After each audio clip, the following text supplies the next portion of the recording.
Gap shot রাসেলে, fielding আছে 1 run. Khalil ভাই স্ট্রাইকে আছে এখন, রানের প্রয়োজন, দলের প্রয়োজনে খলিল ভাইকে বাউন্ডারি মারতে হবে। ও মিস, হোয়াট এ বল।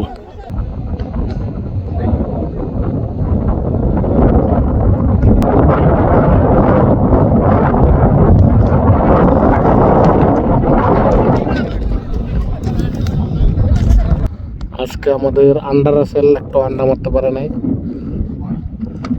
আও, একদম আসমানকে স্বাগত জানিয়ে ছক্কা মেরে দিয়েছে আন্ডার রাসেল। 5 ওভারের পর থেকে 9 ওভারে গিয়ে বাউন্ডারি হয়েছে একটা।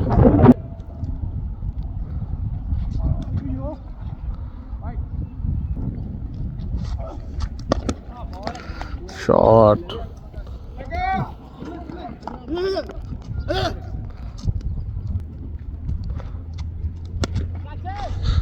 খলিল ভাই, হোয়াট এ হিট খলিল ভাই, একদম ছক্কা। এবারে 2টা বাউন্ডারি চলে আসছে, লাস্ট ওভারের খেলা বাকি।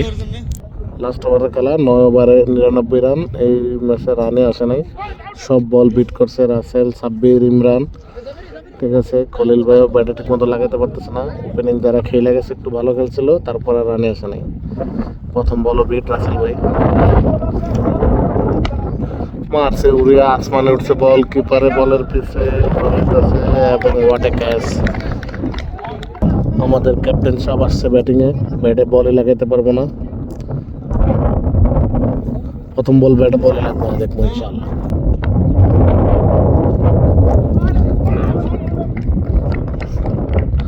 বল গেছে ঢাকা উত্তরা দেয়া, আর আমাদের ব্যাটসম্যানের ব্যাটিং করছে নারায়ণগঞ্জ থেকে, তাহলে লাগবে কেমনে।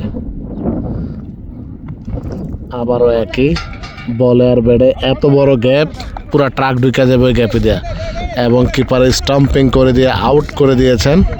ক্যাপ্টেন হাসি মুখ নিয়ে ফিরে আসছেন, তার মনের ভিত্তি একটু কষ্ট নাই, কারণ সে স্টাম্পিং হয়ে গেছে। লাস্ট 2 বল খেলার জন্য আমাদের ওপেনিং ব্যাটসম্যান আসছে। প্রথম বলেই ওপেনিং ব্যাটসম্যানের 6 মেরে দিয়েছে অফ সাইডে। এইটা হচ্ছে ব্যাটসম্যানের একটা ক্যাটাগরি, বুঝছো। এখানে মাত্র 5-10 রান আছে।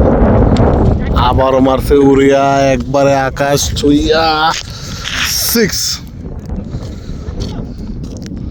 111 রান করে বাংলাদেশের ইনিংস শেষ হয়েছে। প্রথম ওপেনিং যারা নাম ছিল তারা ভালো রান করছে, তারপরে অনেকে রান করতে পারে নাই।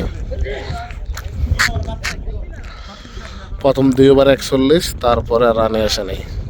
এখন ওপেনিং ব্যাটসম্যান যে খেলে সবসময় ওপেনিং ইমরান ভাই, নাইম ভাই 2 বলে 2টা ছক্কা মেরে দিয়েছেন।